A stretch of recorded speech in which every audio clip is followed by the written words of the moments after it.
My guest today is Yuval Noah Harari, author of the blockbuster book Sapiens, which tells the entire history of our species in under 450 pages.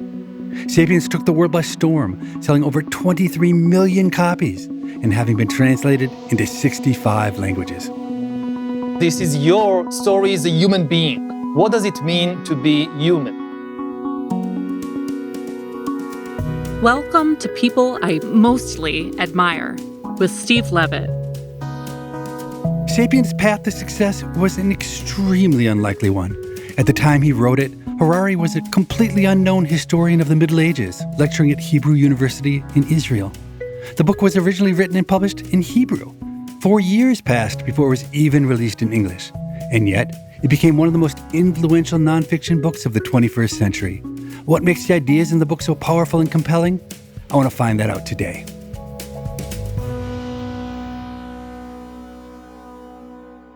Yuval, what a pleasure getting to meet you. It's absolutely amazing that you write such intelligent books and you get people to read them. It's part of the job. It's not about speaking up. It's about being heard. So you need to think how you express yourself in a way that is understandable. So I've heard the story that if it weren't for your deep insecurities around public speaking, the book Sapiens might never have come to be. Is that a true story? In a way, yes, because it came out of a course I gave at university, and I just would write everything that I have to say during the lecture because I wasn't so secure as a lecturer. And these lecture notes, they eventually became the book. So I've also heard that your reaction to reading Guns, Germs, and Steel by Jared Diamond back in the day when you were a PhD student was something like, I could write a book like that. Well, maybe not I at first, but it is possible to write books like that. I was doing my PhD on the memoirs or autobiographical writings of soldiers from the 15th and 16th century, quite a narrow subject matter. And suddenly I read this book and I realized that it is possible to look at history from such a broad perspective. So it didn't immediately occur to me that I could do it, but at least somebody could do it. When I read Guns, Germs, and Steel, my reaction was, how is it possible that anyone could know enough and have enough confidence to write such a book? I think it's very unusual to have your mix of apprehension in some domains, say like public speaking, and what must be extreme self-confidence to feel like you can write the entire history of mankind. I'm not sure it's self-confidence. At least when I wrote Sapiens, I didn't take myself or the project too seriously because I didn't think that many people would read it.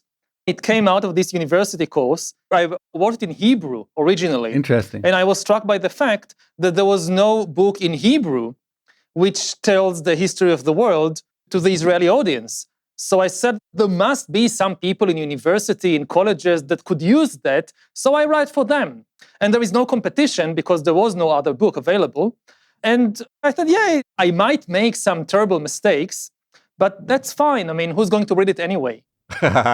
Obviously, despite the fact that you wrote this for a very small Israeli audience, things really worked out for you. You not only sold a ton of copies, but I think people actually read Sapiens after they buy it, which isn't always the case. I first learned about the book from Danny Kahneman, and he had purchased it in the UK because after Israel, it went to the UK.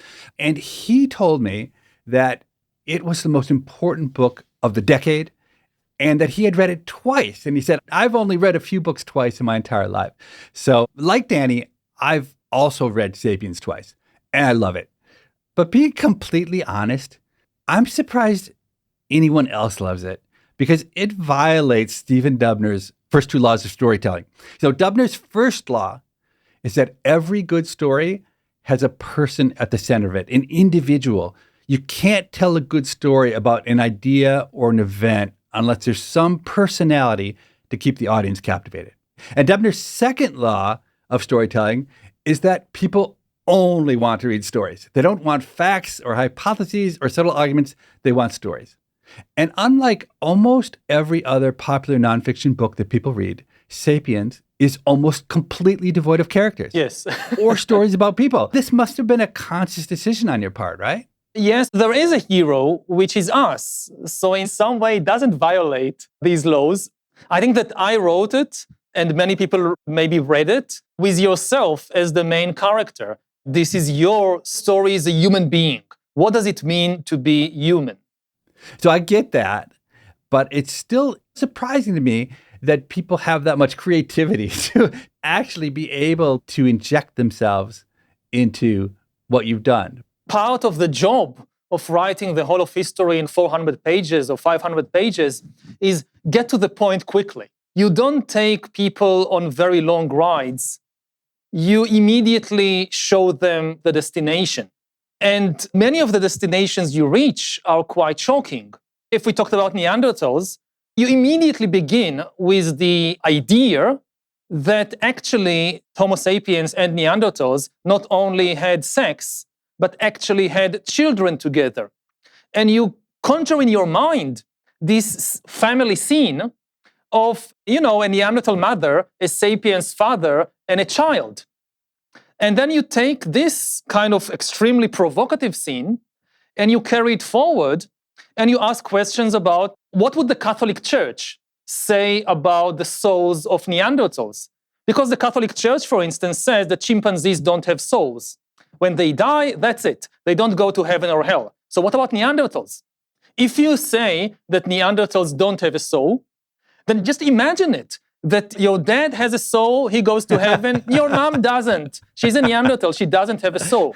So you're kind of pushed in the direction of saying, no. Neanderthals also had souls. But this is a slippery slope, because as you move further back in the evolutionary story, you eventually reach the chimpanzees and the dogs and everybody else. Yeah. So you make a very long story very short and provocative. Or similarly, to move to the field of economics, there is a short chapter on money, and right at the beginning, like the main message, that money is simply trust. It's not made of matter. It's not gold, it's not paper, it's just an idea in our mind, and not just any idea, it's trust. Trust between people, that's money. So that's shocking to the people who are used to think about money as evil. Right. And also to the die-hard capitalists who like money very much. It's also shocking to realize that it's just a completely fictional story in our minds. It's not the laws of nature, and therefore also all this idea that you can have a completely free market economy without any regulations, without any government intervention. No, you can't. Because the most basic thing, like money, it is based on people trusting each other. And if you don't have some kind of courts, of parliaments, of governments, of religions that help to establish trust between people, you will not get a market. You will get complete chaos. What you're saying is it's a social construct, right? Money can't exist unless everyone agrees that money's going to serve this purpose. And we're all kind of brainwashed and maybe not even aware of the fact that we're part of this social contract to accept money. It's interesting you use the word fiction to describe that. Yes, because social contract or social construct, they are abstract and complicated ideas. And again, you need to make it clear. It's not some abstract social construct. It's simply a story that somebody is telling us. And going back to this law that you must have a person at the center of the story, that's not true. The most successful story ever told is the story of money. I mean, how does it work, money? You have these big storytellers, like the chairperson of the Federal Reserve and the finance ministers and all these people, and they tell us that $1 equals a banana. It's not true in any objective sense. You can't eat dollars, you can't drink them.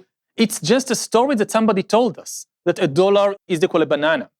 And it works provided that enough people believe in the story. It's not a true story about some objective biological fact. Viruses exist whether we believe in them or not.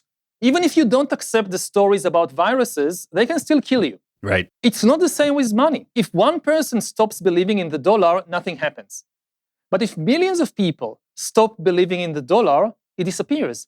It loses all its value, and it didn't happen to the dollar so far, but it did happen to quite a number of other currencies throughout history. Right before the financial crisis, I was scheduled to fly to Europe to give a talk to a bunch of clients of a big Icelandic bank. And we had a call ahead of time. And I said, hey, are you at all worried about what's going on in the U.S.? And they said, oh, no, not at all. It's no problem whatsoever. Everything's great where we are. And then 2 or 3 days passed. And they said, hey, we decided, given the unrest, we're not going to have this conference after all. But per our contract, we agreed that we would pay you if the conference got canceled. So we will still pay you your fee. So on Monday, I receive a wire transfer from this Icelandic bank.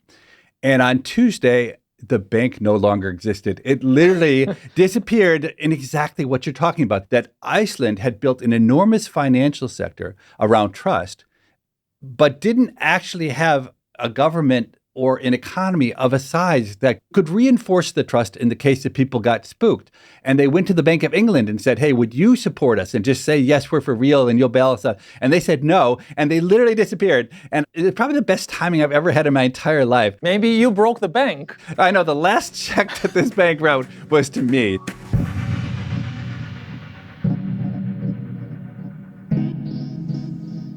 So we're talking about characters. The easiest character to build into any book is yourself, the author, personal stories from your own life. So Jared Diamond, Malcolm Gladwell, Robert Sapolsky, they frequently insert themselves into their books. But to the best of my recollection, you yourself do not make a single appearance in Sapiens. In the later books a few times, but in Sapiens, no. This is because my line of research, as I mentioned earlier, was originally on autobiographical texts of these soldiers from the 15th and 16th century. And later I did my other research on military memoirs and military autobiographies until the 20th century. And it just inoculated me against the autobiographical urge to inject yourself into the story. So many books, even books that don't present themselves as an autobiography, when you dig, you learn that actually it is an autobiography, an undeclared autobiography. I was too familiar with the traps and the dangers involved in writing something which is too much based on the author's own experiences. But I would say your personality creeps in on a few topics. I know, for instance, that you don't eat a whole lot of meat. Yes. And it's really clear when you write about the modern meat industry that you write from the perspective of someone who doesn't approve of the methods being used. Now, of course, many people don't, but do you consider that autobiography, or that's just common sense? Obviously, my views enter my books. How can you write otherwise? But even just in terms of trying to influence people, it's best if you don't do it in a kind of in-your-face attitude. Yes, I care a lot about the suffering of animals, but my decision in Sapiens was simply to give them their proper place in history. Without animals, you can't really understand the agricultural revolution, you can't understand ancient economic systems, you can't understand military history. The horses, the cows, the chickens, they are there.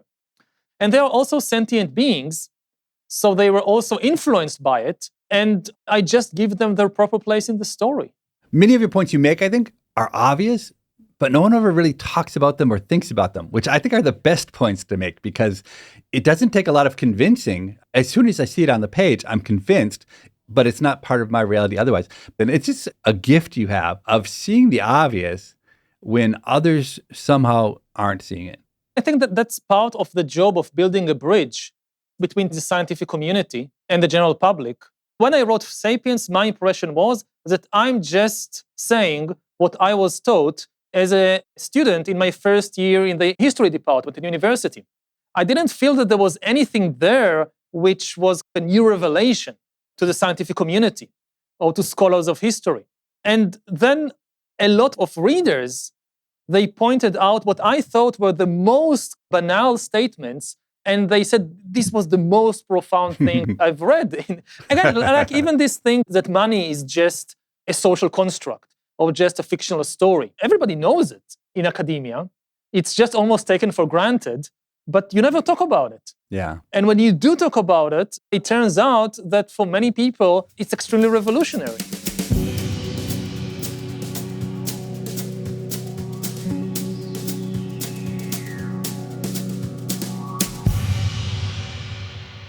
The thing that I find so addictive about your writing is the tone that you bring to it. Your voice it's a little bit cranky in a way that allows you to make statements that would seem outrageous out of context, but within the flow of the narrative, they make a reader say, yeah, that's so right. So I bookmarked a couple of examples.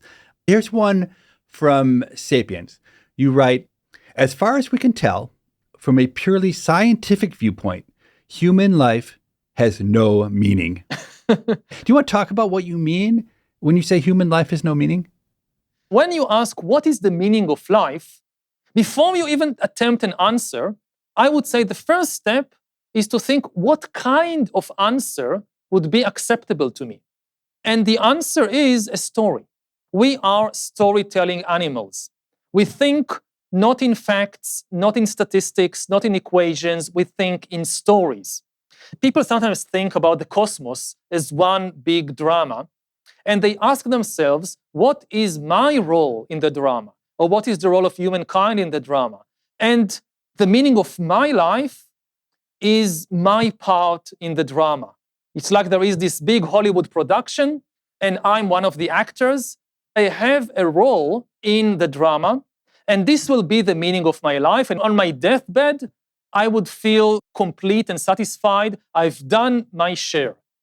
And the shocking realization is that this entire approach is completely misguided, because reality itself, the universe, the laws of physics, they don't work like a story or like a drama.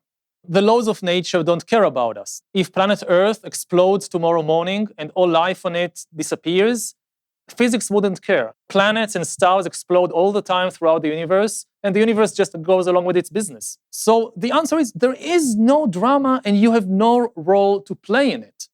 Some people may get very depressed because of that. So life has no meaning. Yes, but I don't think that the main question in life is the question of meaning. I think that the main question in life is the question of suffering. What is suffering? Where is it coming from? And how can we be liberated from it? And even the depression or the suffering that you experience from feeling meaningless, that's where the question arises. What is happening there? Why should you feel miserable that you are not part of some big cosmic drama? What's wrong with that? It's not a mission from the cosmos. It's something immediate. You suffer and you don't want to suffer. What could be more simple than that? It's here and now. The way that I disabused myself of this idea that I was at the center of the universe and everything was there to serve me is I took an undergraduate course from E.O. Wilson, the biologist at Harvard. Good for you. And the basic point of that course is that you have no meaning. Any individual is worthless. And it could have been demoralizing and depressing, but it was just the opposite, because I was really haunted by a pervasive fear of death as a teenager. I was just terrified of death. And I sat in that big auditorium listening to E.O. Wilson talk, and by understanding I was meaningless, I was able to shed this fear of death. Now, what he did do, E.O. Wilson did do along the way, he said, look, you mean nothing. But the thing is, to the people around you, you actually mean something. They don't matter either. But to the people around you, you matter. And so his basic view is just be nice to people around you. And when you're free of being the center of the story about the universe, it's liberating to be free of that and just to be able to do your daily things without those obligations. I remember when I was 13 or 14 at school, we have the ceremony for the fallen soldiers who died during the wars of Israel on Memorial Day. And everybody dressed in white shirts, and you have this big ceremony, and you bring flowers, and you sing songs, and so forth. And I thought, it must be wonderful to be a fallen soldier, because now you have meaning in life. All these school children will be singing songs in your honor for millions of years.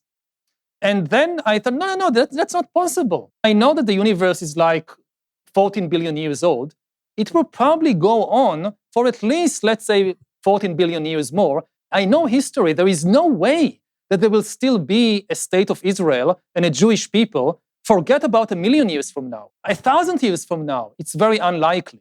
On an even simpler level, you're dead. How do you know that people are singing songs in your honor? Once you're dead, it's not like you're lying in the ground and you can hear the songs coming from above. So you talk about Judaism, but you speak like a Buddhist. Have you found that to serve your life purposes better than Judaism? Oh, far better. From a very early age, I just couldn't accept the Jewish story because it's completely false from a historical perspective. You look at every religion, every national mythology, and it's always centered on us. I look at Judaism, which is the religion of my people, which is also the basis for Israeli nationality. And what is the role of the Chinese in the world? They have no role in Judaism. Who cares about these 1.5 billion people? Obviously, the 15 million Jews, they are the center of the story. And then you go to China, and of course, the Chinese are the main heroes of the cosmic drama, and people in New Guinea, they have no role to play. And Buddhism, it was not studying it, it was really practicing meditation. One way to understand meditation is the instruction, just forget about all the stories in your mind and just observe what is actually happening. You have the mind constantly producing stories and leave them aside and try to observe reality. The first time I went to a meditation course, the first instruction given was to just focus all of your attention on your breath, coming in and out of your nostrils. Just note, now the breath is coming in, it's still coming in, it's still coming in. Oh, it stopped coming in, now it's going out, it's going out. In many meditation traditions, this is like the most basic training.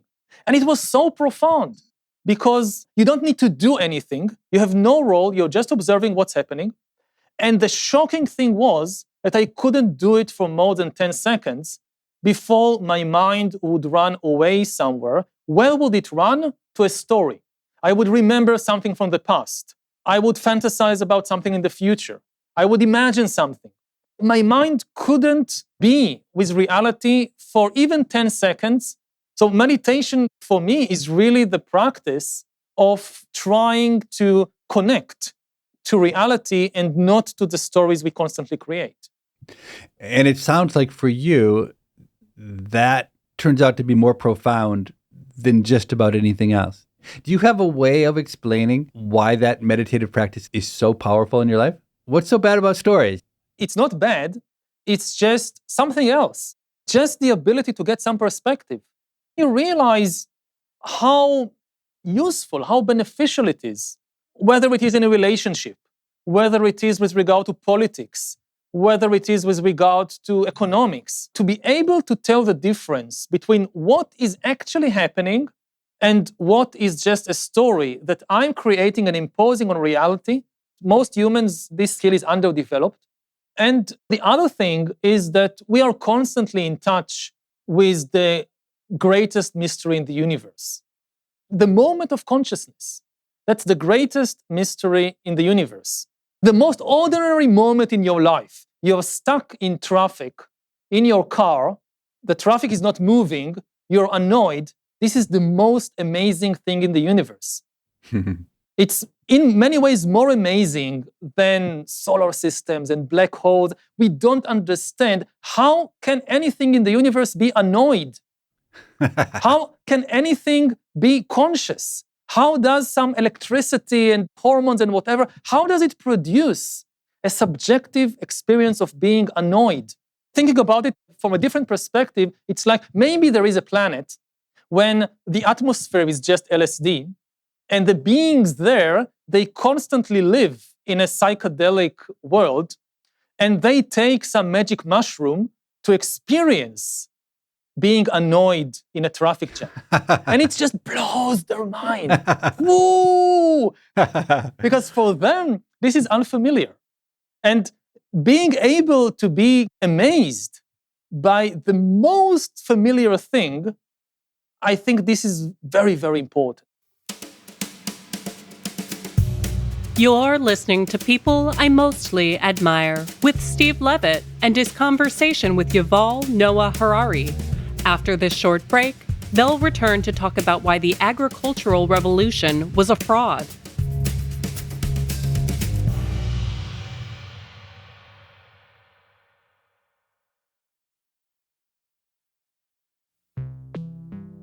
Hey, Steve. So our listener John wrote us in response to our recent episode with Sal Khan, where he talked about the Khan World School, an online high school he is launching in conjunction with ASU next fall.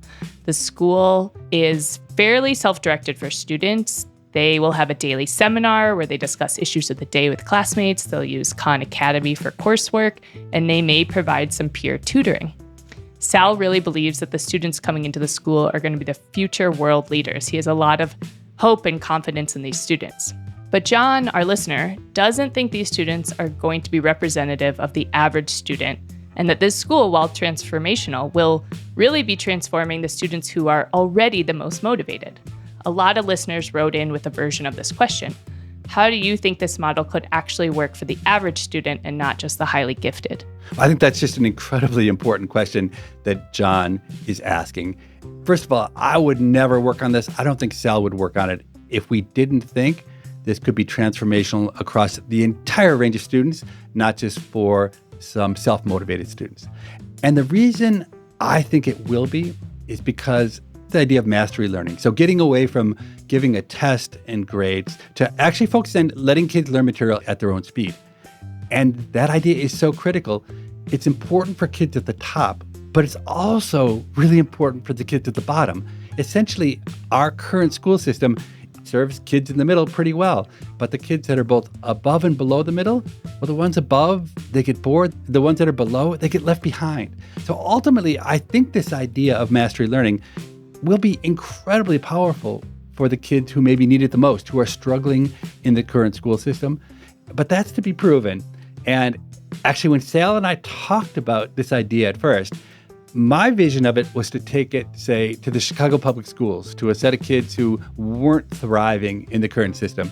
And Sal said, look, you could do that, but that's hard. That's really hard. How about we try to prove it on a set of kids that are a little bit easier first? We cut our teeth on that, and then we go after this tougher group. So he convinced me that's the right way to do it. But ultimately, I would not be involved in this if I didn't think that in the end, that the kids who are struggling, this couldn't be transformational for them, maybe more transformational for them than the kids who are at the top. I think it's great, too, that it's actually happening. People talk a lot about changing education, but this is something that's actually going into effect. And there's a lot of hope with it. Yeah, it's true, because when Sal and I talked in January, it was an idea. And it is crazy that come August, it's going to be reality. So again, my idea with Sal was to start a physical school. And the timeline for starting a physical school is 2 to 3 years. You have to find the building, get the charters and all that. It's really a tribute to Sal that he managed to get this thing up and running in 6 months. We have a lot of partners at risk. And usually we are always running twice as fast as our partners are. We had to sprint to keep up with Sal and his team. So that's been really fun from our perspective. Well, thank you to everyone who wrote in about the Khan World School. If you have a question, we can be reached at pima@freakonomics.com. That's PIMA@freakonomics.com. Steve and I read every email that is sent, and we look forward to reading yours.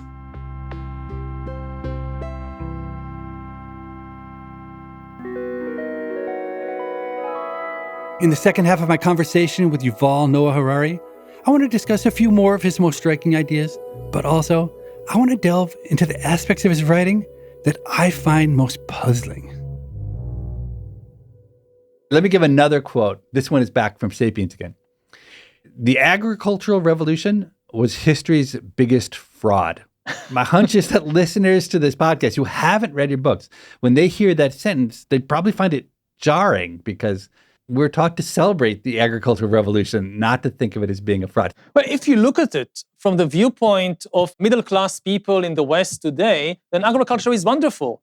We have all these apples and bread and pasta and steaks and eggs and whatever. And also, if you look at it from the viewpoint of an ancient Egyptian pharaoh or a Chinese emperor, wonderful, I have this huge palace and all these servants and whatever. But if you look at it from the viewpoint of the ordinary peasant in ancient Egypt or ancient China, their life was actually much worse than the life of the average hunter-gatherer before the agricultural revolution. First of all, they had to work much harder. Our body and our mind evolved for millions of years to do things like climbing trees to pick fruits and going in the forest to sniff around for mushrooms and hunting rabbits and whatever. And suddenly, you find yourself working in the field all day, just digging irrigation ditch, hour after hour, day after day, or taking out weeds or whatever. It's much more difficult to the body. We see it in the skeletons, all the problems and ailments that these ancient farmers suffered from. It's also far more boring. And then the farmers didn't get a better diet in return. Pharaoh or the Chinese emperor, they got the reward. The ordinary peasant, they actually ate a far worse diet than hunter-gatherers. It was a much more limited diet. Hunter-gatherers, they ate dozens, hundreds of different species of fruits and vegetables and nuts and animals and fish and whatever. Most ancient farmers, if you live in Egypt, you eat wheat and wheat. If you live in China, you eat rice and rice. If you're lucky, if the crop doesn't fail, yeah. Exactly, if you're lucky, if you have enough. And then because this is monoculture, most fields are just rice. If suddenly there is a drought, there is a flood, there is a new plant disease, you have famine. Farmers were actually more in danger of famine than hunter-gatherers because they relied on a much more narrow economic base. If you're a hunter-gatherer and there is a disease that kills all the rabbits, it's not such a big deal. You can fish more, you can gather more nuts. But if you're a herder and your goat herd has been decimated by some plague, that's the end of you and your family. And then in addition to that, you have many more diseases. In the days of COVID, it's good to remember the fact that most infectious diseases started with the agricultural revolution because they came from domesticated animals and they spread in large permanent settlements. As a hunter-gatherer, you wander around the land with 50 people or so. You don't have cows and chickens that live with you, so your chances of getting a virus from some wild chicken is much smaller. And even if you get it, you can infect only a few other people, and you move around all the time. So hygienic conditions are ideal. Now, if you live in an ancient village or town, you're in very close proximity to a lot of animals, so you get more diseases. And if you get a virus, you infect the whole town and the neighboring towns and villages through the trade networks. And you all live together in this permanent settlement with your sewage, with your garbage. People in the agricultural revolution, they tried to create paradise for humans. They actually created paradise for germs. I like that.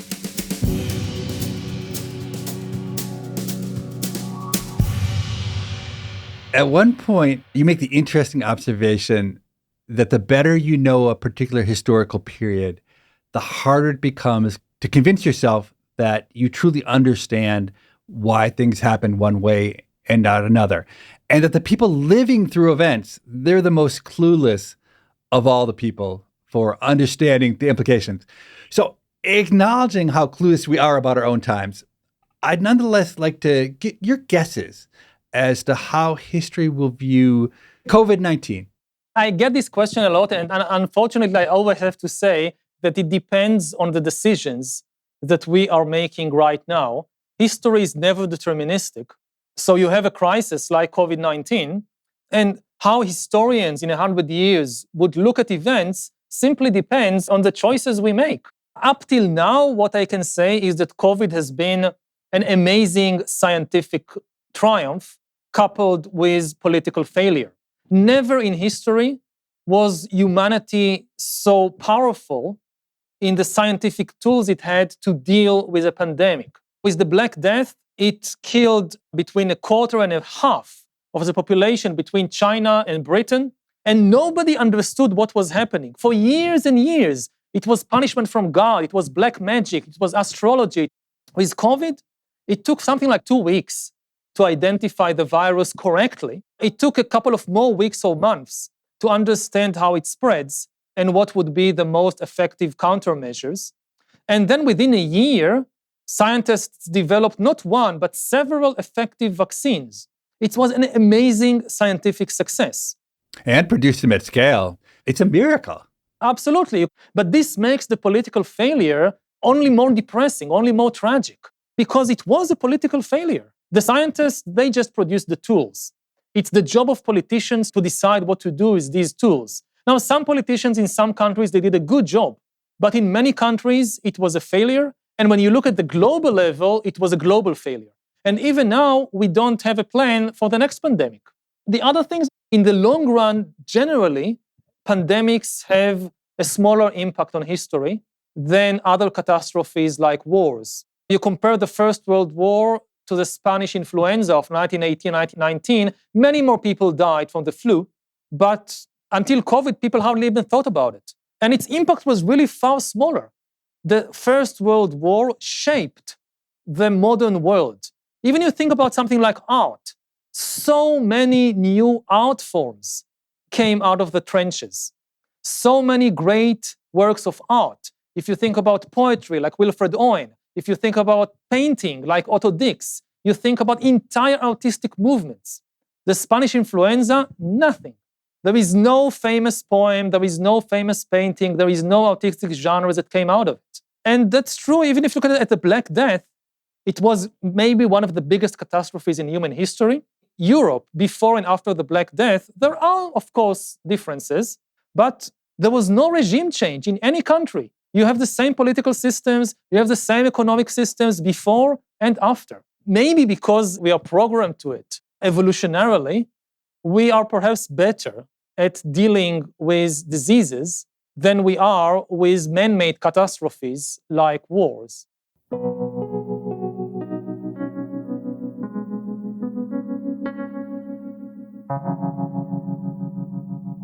So I've had 70 or 80 guests on this podcast, and I have to say, it was harder to prepare to talk to you than any of the other guests I've had.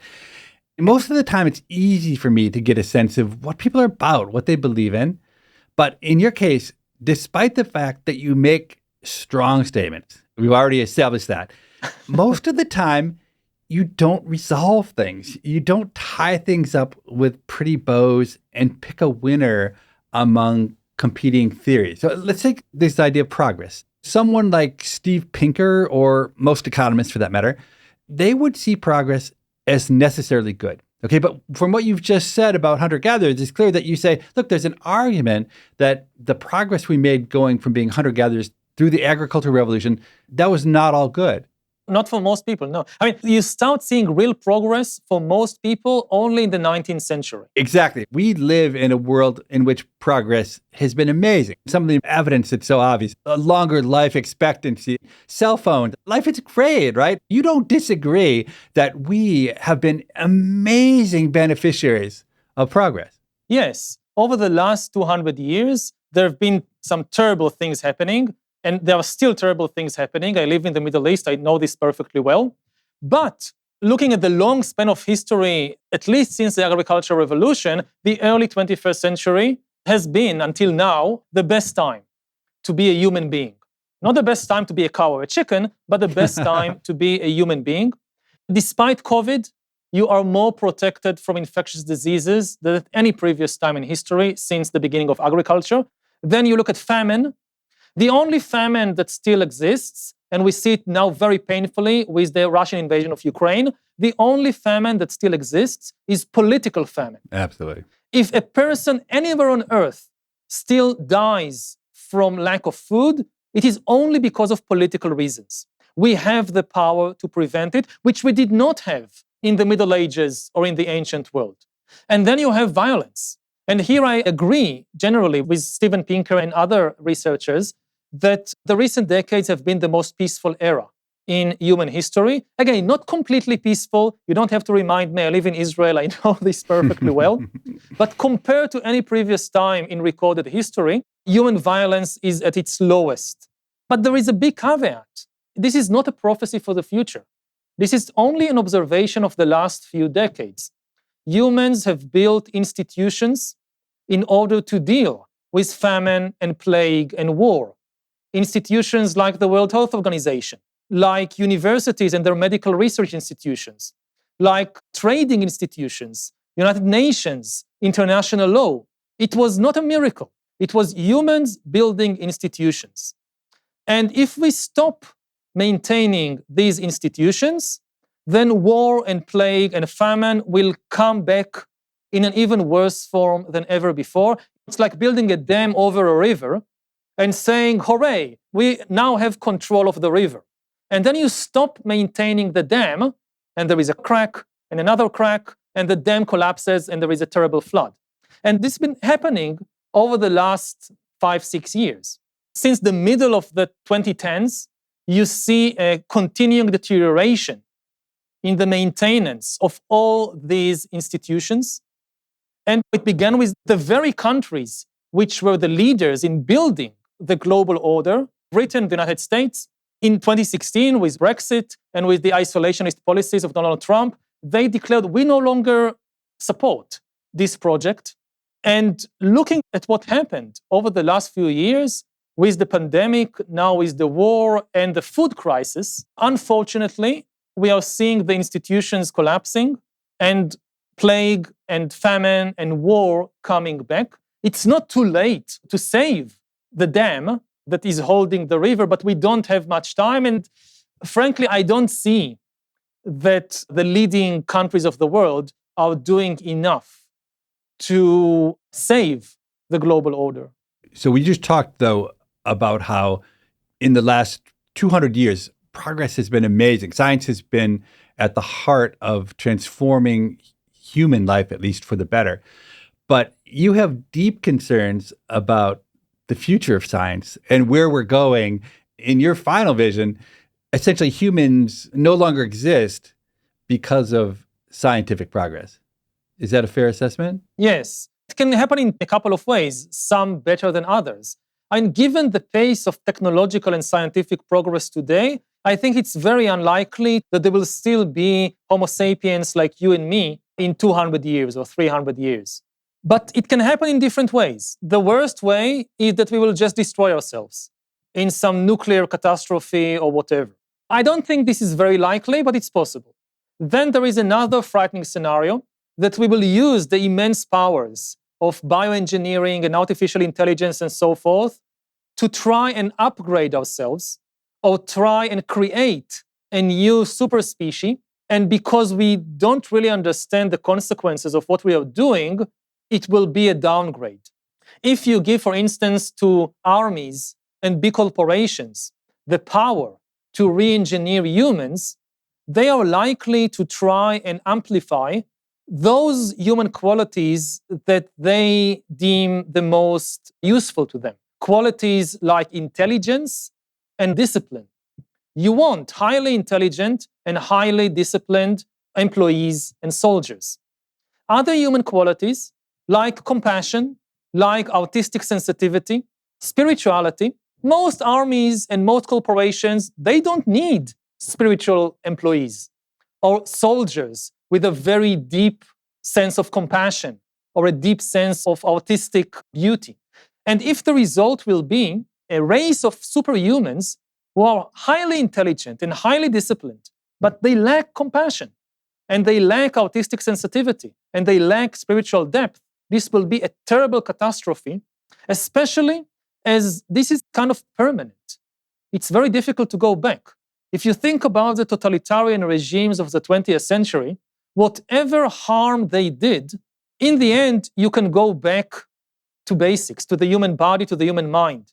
Hitler, Stalin, Mao, they tried to create a new man, but they failed because they didn't have the technology. The Stalins of the 21st century, they will have the technology, and this is extremely frightening. So I think you've absolutely proven the point that I started this part of our conversation with, which is it is extremely hard to understand your take on things. So I'm just curious, is it a conscious thing? Do you say, look, I don't know the answer. The world is complex and my job is to let people try to make their own choices? I think that this is something I got from meditation, that meditation is not about solving problems. It's just about observing. If you're in a complicated situation, then meditation is just looking at it straight and saying, it's complicated. Again, don't come up with a story that simplifies it. Sometimes there are simple things in history, but very often things are complicated. There are very few big revolutions in history which are all good or all bad.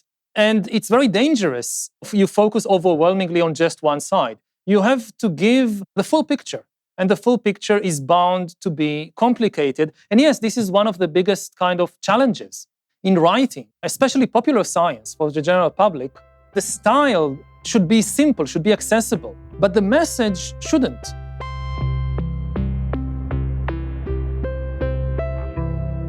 Is the life you're living, best-selling author, jet-setter, voice for reason in a troubled world, is that a life you dreamed of? No, it just happened to me. It was never kind of part of my dreams to do these things. It's really the kind of topics that I'm engaging with. Like I went to history partly because I don't like mathematics. It's too accurate and too many numbers. The furthest thing for me is computer science. And I find myself suddenly talking much of my time about Bitcoin and blockchain and artificial intelligence and the dangers of AI and all these problems in computer science. To a much lesser extent than you, my life trajectory followed a similar path. I was minding my own business, being a mild-mannered economics professor, and we wrote Freakonomics, got a lot of attention. It opened lots of doors. I was caught in a tide. I was given opportunities, and without thinking hard about them, I followed them.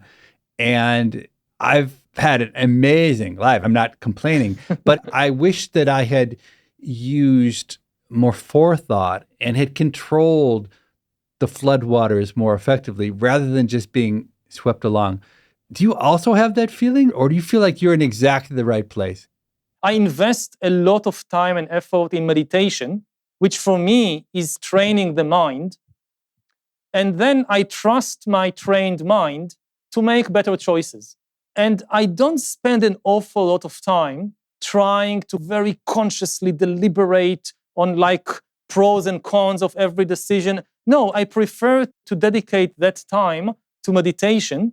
And so far, this assumption proved itself that then the mind will just be able to make better decisions. Do you ever think about slipping back into a private life? Does that have appeal to you? Well, I try to keep a lot of my time, a lot of my life private, and I take every year a long meditation retreat between 1 month and 2 months that I just completely disconnect. I know it's a privilege. Most people don't have the ability to disconnect for 2 months or 1 month, but even for a few hours, it's extremely important. I get to meet a lot of politicians and business leaders, and they often ask me for advice. And one thing I tell them is to take time off, to disconnect. One of the worst problems of leaders today in many fields is that previously they had built into their schedule some time off because of the limitations of communication technology in the old world. Now there is none. You are always connected. There is immense pressure on you, and it's extremely dangerous. I think that the people at the top, they have a commitment to the public to take good care of their minds. And part of this is to disconnect and detoxify their mind. And also, they need a private life. Again, one of the frightening things I see now, especially in democracies, is the way that the people at the top, especially politicians, are denied a private life. That anything they say at any moment can and will be used against them. And as a public speaker, I know that when I speak in public, I have to make a very big effort to concentrate and to be very aware of what I'm saying. But then when I'm off record, I can let my mind rest. And part of resting is saying stupid things. Same things you don't think about carefully. The mind of every person is full of garbage. I think this is a basic human right. You have a right to say stupid things in private. As a gay man, if a politician tells a homophobic joke in private to some friends and somebody records it and it's now on YouTube and Twitter and whatever, I don't care. I care what this leader says in public. If in public he or she tell a homophobic joke, this is very bad because this is inciting hatred among millions. I care about their policies. But what they say in private, it's not my business. Some people think the opposite, that finally we get to hear what they really think. This is their authentic self. What they say on stage, this is something that some spin doctor told them to say. what they really think, this comes out in private. And that's a very dangerous direction, because I don't want authentic leaders. I want responsible leaders. Politics is not psychoanalysis. I don't want somebody who stands there and just gives me his stream of consciousness. Anything that comes up in the mind immediately comes out of the mouth. That's authentic and that's bad. We need people who have a barrier, a wall between the mind and the mouth, and think very carefully about what they say, because it's a big responsibility. And then they should have the privacy to go somewhere and just say stupid and terrible things. That's, just being human. When I talk with authors, I often find that all their interesting ideas are already in their books. And that can still make a great podcast episode because most listeners won't have read all the author's books. But it's a little disappointing for me because I usually have read their books, so I don't get anything new out of it. Yuval definitely did not fall into that category. Yes, we talked a lot about his books. But what I found most striking is that whatever new topic we touched on, he had something to say that really sticks with me. Like on COVID, the idea that the brutal flu pandemic of 1918 had little lasting cultural impact compared to the world wars. Or at the end of our conversation, the idea that people, including politicians, should be able to say stupid things in private. Yuval as a guest, I'd love to bring back in the future. Are there other guests you'd like me to bring back? Guests where you felt like there was much more that I didn't cover, or where you were just left wishing for more? If so, then send us an email. The address is pima@freakonomics.com. That's PIMA@freakonomics.com. I've got a list of guests I'd like to bring back, but before I start actually asking, I want to be sure my picks and your picks match. In 2 weeks, I'll be back with a new guest, Victoria Gross, named the World Trivia Champion in 2021 and a regular on the TV game show, The Chase. There's a knitting writer I like who once described herself as being a very big name in some very small rooms. And I think that's an excellent description of this community. Can you describe your Jeopardy experience? I defeated a 19-day champion, which was the second longest streak to that point on Jeopardy. I remember, chugging a Red Bull right before my first game and then chugging some chamomile tea before my second game to try to kind of calm myself down. Thanks for listening, and we'll see you soon. People I Mostly Admire is part of the Freakonomics Radio Network, which also includes Freakonomics Radio, No Stupid Questions, and Freakonomics MD. All our shows are produced by Stitcher and Renbud Radio. Morgan Levy is our producer, and Jasmine Klinger is our engineer. We had help from Alina Coleman. Our staff also includes Neil Carruth, Gabriel Roth, Greg Rippin, Rebecca Lee Douglas, Zach Lipinski, Julie Canfer, Eleanor Osborne, Ryan Kelly, Emma Terrell, Lyric Bowditch, Jacob Clementi, and Stephen Dubner. Our theme music was composed by Luis Guerra. To listen ad-free, subscribe to Stitcher Premium. We can be reached at pima@freakonomics.com. That's PIMA@freakonomics.com. Thanks for listening. Danny said, I've read your book. And I said, what did you think? And he said, I think it's going to change the future of humanity, but not for the better.